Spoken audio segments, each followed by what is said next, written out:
ഓ, എന്തൊരു വേദന. എന്തു പറ്റി? എന്തൊരു മടമ്പ് വേദന. ഒരുപാട് കാലമായി തുടങ്ങിയിട്ട് ഒരു മാറ്റമില്ല.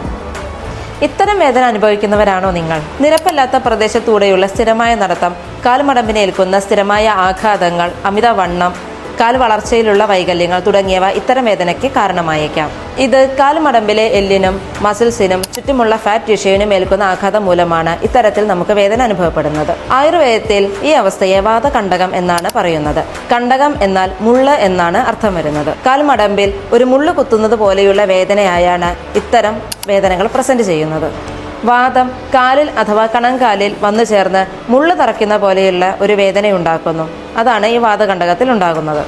മോഡേൺ മെഡിസിനിലെ കാൽക്കേനിയൽ സ്പർ അല്ലെങ്കിൽ പ്ലാന്റാർ ഫേഷ്യേറ്റീസ് എന്നീ രണ്ട് അവസ്ഥകളോട് താരതമ്യം ചെയ്യാവുന്ന ഒരവസ്ഥയാണ് ആയുർവേദത്തിലെ വാതകണ്ഠകം. ഇത്തരം വേദനകൾക്ക് അല്ലെങ്കിൽ ഈ അവസ്ഥയ്ക്ക് ആയുർവേദത്തിൽ വളരെ ഫലപ്രദമായ രീതിയിൽ ചെയ്യാവുന്ന ഒരു ചികിത്സാ രീതിയാണ് അഗ്നികർമ്മ ചികിത്സ.